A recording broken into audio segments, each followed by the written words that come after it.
I am Sudesh Sharma from essence high school. आज का topic class 9 science chapter number 8 it's called motion. Motion क्या है? आप सबने सुना है ना मोशन। मोशन क्या है? हमें कहते हैं पर्टिकुलर अगर एक चीज़ को, जैसे ये पेन है, पेन मैंने इस यहाँ से उठा के यहाँ पर रख दिया, इट्स अ मोशन। अगर इसकी सिचुएशन चेंज नहीं होती है, दिस इज़ कॉल्ड, ये मोशन में नहीं है, ये कौन सी है? रेस्ट पोजिशन में। तो पर्टिकुलर हम कहते हैं कोई भी ऑब्जेक्ट जब टाइम के साथ अपनी पोजीशन को चेंज करता है, this is called in motion. और अगर चेंज नहीं कर रहा है, दिस इज़ एट रेस्ट। ठीक है, ऑब्जेक्ट दो ही सिचुएशन में पाया जाता है, या तो रेस्ट पोजीशन में या फिर मोशन पोजीशन में। फिर बहुत सारे एग्जांपल्स हैं जिन्हें आप समझ सकते हैं, जैसे कि कुछ मोशंस ऐसे हैं जिन्हें हम देख सकते हैं, कुछ मोशन ऐसे हैं इनडायरेक्ट मोशंस जिन्हें हम सिर्फ फील कर सकते हैं, जैसे कि motion of air. We only feel, भाई कोई चीज़ हिल रही है तब हम पता लगा सकते हैं कि हाँ एयर ब्लो कर रही है। Movement of dust, branch of tree, मतलब पेड़ों का हिलना, उसके कारण हम पहचान सकते हैं कि एयर ब्लो कर रही है। बहुत सारे और भी फिनोमेना जैसे कि sunrise, sunset, changes of season, this is called also motion. Yes, चलिए अब बात करते हैं अब पर object may appear to be moving for a one person. कुछ एक ऑब्जेक्ट है जो दिखाई देता है मूविंग में एक पर्सन के लिए, पर वही ऑब्जेक्ट दूसरे के लिए स्टेशनरी है। स्टेशनरी मतलब रेस्ट पोजीशन में है। एग्जांपल ले लेते हैं, पैसेंजर है, मूविंग बस में एक पैसेंजर है। Road side tree appear to the moving backward. अगर रोड साइड में जो ट्री है, जो पर्सन कहाँ बैठा हुआ है मूविंग बस में, उसके जो रोड साइड के ट्री हैं वो कौन से हैं? मूविंग है, वो मूविंग है। लेकिन उस पर्सन के साथ में जो पैसेंजर बैठे हुए हैं वो उसके लिए क्या है? रेस्ट पोजीशन में, क्योंकि वो उसके अकॉर्डिंग, उस पर्सन के अकॉर्डिंग जो दूसरे पैसेंजर है वो रेस्ट पोजीशन में है, लेकिन जो बाहर के जो ट्रीज़ हैं वो क्या हैं? कौन से? दिस इज़ द मोशन में है। तो चलिए, मोस्ट मोशन आर कॉम्प्लेक्स। बहुत सारे मोशन कॉम्प्लेक्स भी होते हैं। सम मोशंस आर, कुछ मोशन स्ट्रेट लाइन, सीधी रेखा में चलते हैं। Then other than circular path, कुछ राउंड सर्कल, जैसे कि हमारी वॉच है, लगातार मूवमेंट करना।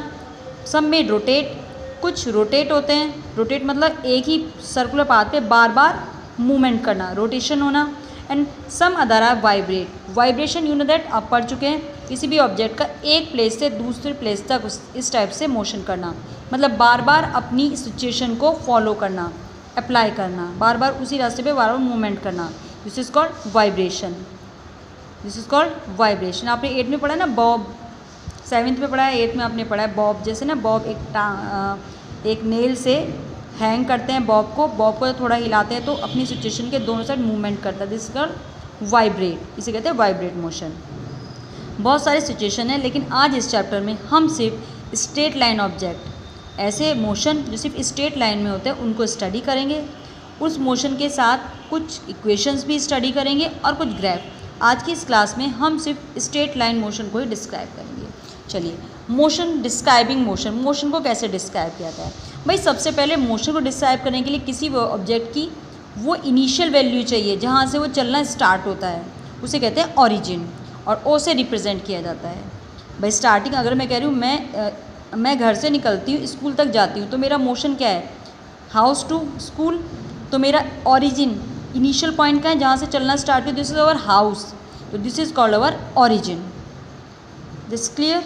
चलिए फिर हम बात करते हैं motion along a straight line. Straight line में मोशन, ये क्या सबसे सिंपल टाइप का मोशन है जिसे कहते हैं स्ट्रेट लाइन, सीधी रेखा में चलना। इसके बारे में बहुत सारे एग्जांपल्स भी हैं, जैसे कि an object moving along a straight path, the object start अपनी जर्नी। जैसे देखो एग्जाम्पल लिया हुआ है थ्रू एक मतलब ये कह सकते हैं किसी एक पर्सन की हमने कुछ वैल्यूज़ ली है। ओ मतलब ओरिजिन, जहाँ से चलना स्टार्ट करता है, फिर उसके बाद सी पॉइंट तक जाता है, बी पॉइंट तक जाता है, फिर ए पॉइंट तक जाता है, यहाँ से ए से फिर ओ तक वापस आता है। ठीक है, बहुत सारी वैल्यू ली है। ओ से सी 25, सी से बी 10, बी से ए 25। यस, चलिए बहुत सारी सिचुएशन ली है। चलिए कंसाइडर करते हैं इसमें। एट फर्स्ट, सबसे पहले ऑब्जेक्ट मूव करता है थ्रू, ओ से स्टार्ट करता है, सी तक जाता है, बी तक जाता है और ए तक पहुंचता है। And then move back along the same path at reaches, और दोबारा ए से फिर वापस चलता है, बी से और फिर सी तक, रिचेस सी थ्रू बी, बी से फिर सी तक पहुंचता है। तो टोटल पाथ कितना कवर किया? ओ से ए तक गया 60, ओ से ए तक गया, देखो ओ से ए तक गया, सबसे पहले 60 किलोमीटर कवर किया, फिर उसके बाद ए से फिर सी तक आया, कितना 35 किलोमीटर कवर किया, तो टोटल कितना डिस्टेंस कवर कर गया 95। अब हमने देखा डिस्टेंस को बताने के लिए हमें सिर्फ उसकी न्यूमेरिक वैल्यू देनी पड़ी है, उसकी डायरेक्शन देने की ज़रूरत नहीं पड़ी। तो ऐसी फिजिकल क्वांटिटीज़ जिसमें सिर्फ न्यूमेरिक वैल्यू दी जाती है, डायरेक्शन को शो आउट नहीं किया जाता, उन्हें कहते हैं मैग्नीट्यूड। ऐसी फिजिकल क्वांटिटी को इसका मैग्नीट्यूड कहा जाता है, इट्स कॉल्ड मैग्नीट्यूड। मतलब मैग्नीट्यूड ऐसी फिजिकल क्वांटिटी है किसी भी ऑब्जेक्ट की जिसमें केवल न्यूमेरिक वैल्यू को ही आइडेंटिफाई किया जाता है, डायरेक्शन को आइडेंटिफाई नहीं किया जा सकता। ओके, चलिए इसे कहते हैं डिस्टेंस।